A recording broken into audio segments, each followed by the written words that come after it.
Hello and welcome to part 3 of my analysis of the dev diary that we got on Friday. In this part, I'm going to take a look at the big sweeping shots we saw to see if we can speculate about anything that we can see.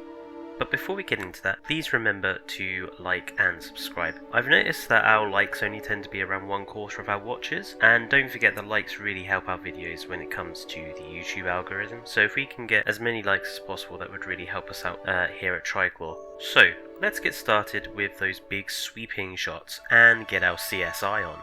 Please note that I've deliberately not watched any other videos by Best and Slot or Evo, so apologise if I'm repeating some of this.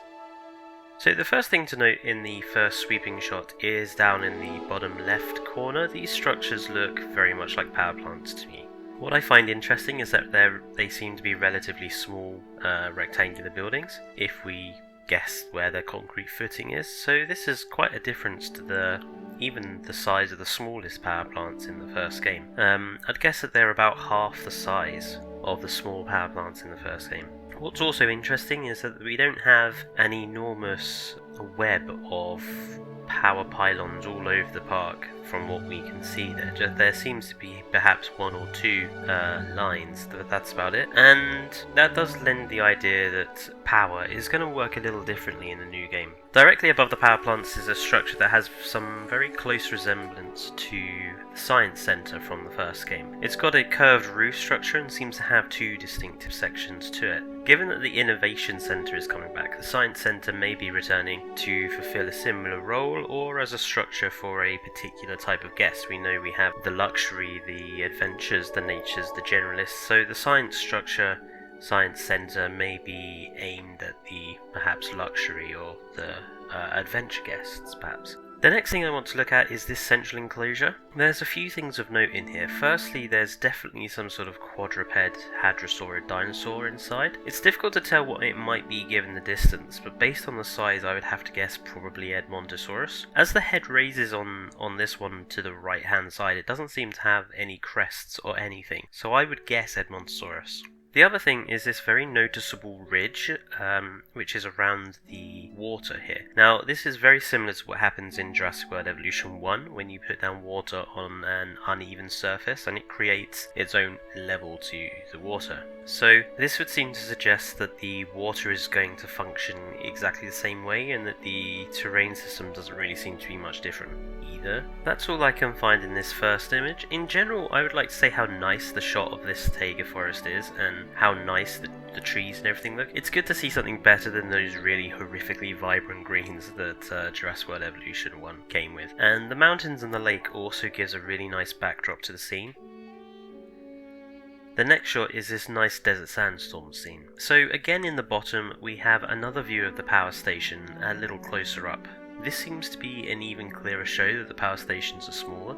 The most distinctive feature of this particular scene is obviously the aviary. Now it's clearly based on the Return to Jurassic Park design and not at all similar to the aviaries we've already seen. The viewing gallery structures we see around it and in other parts of this shot also seem to have a Jurassic Park era feel, not looking as sleek and modern as those we see elsewhere. The aviary itself has clearly been designed inside with the very obvious not desert style trees. Now the question this and some other details raise is this: does this mean we have different models of aviary, like we have different models of the guest buildings which we can customize? Or is this particular map showing us a different era of gameplay which makes everything have a sort of Jurassic Park era style to it? Other buildings we see in the background all look more Jurassic Park than Jurassic World, very blocky with 1980s, 1990s styling. This large building with the hangar-like section we have seen before in a screenshot.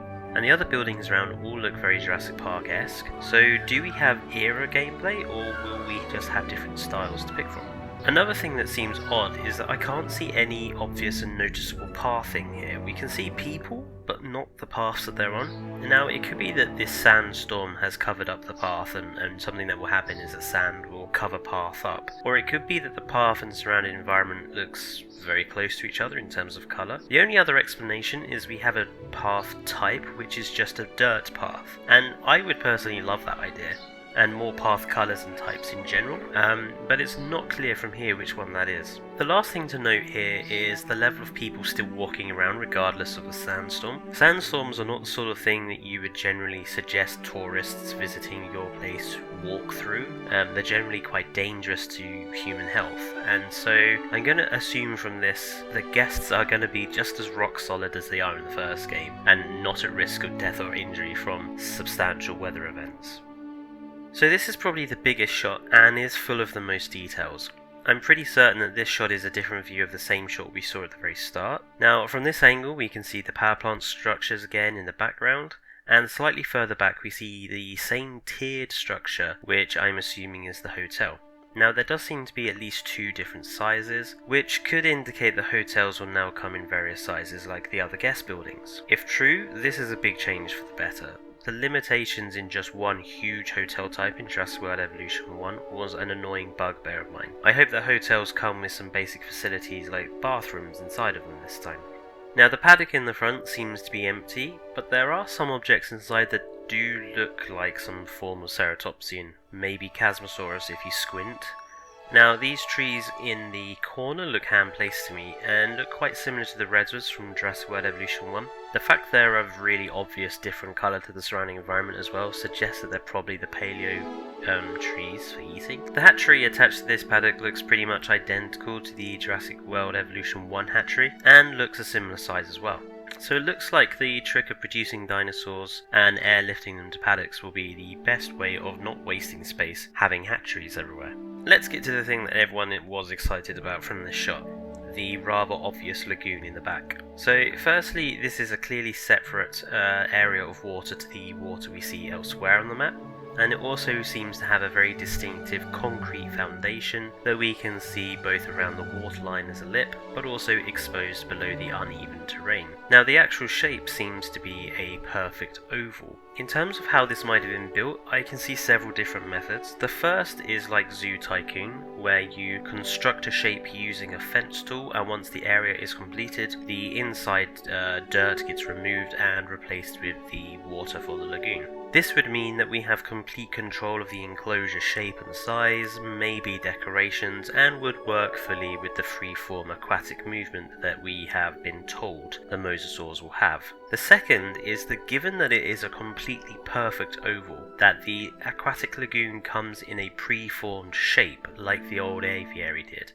and that after construction we then just put a marine animal into it. I think personally I would prefer the first method, but I can easily see it being the second. If lagoons are built in the second method, I'm hoping that we have a range of sizes of lagoon to cater to different sized animals and just different sized enclosures. Now the other thing about this lagoon is that I can't see any distinctive viewing structure around it. There is some sort of alteration to the edge down in one corner, and there might be some sort of entrance there, but it's difficult to tell. The lack of viewing above ground suggests to me that there must be some sort of section where guests perhaps walk into it and get a view under the waterline like some aquatic zoo parks do today.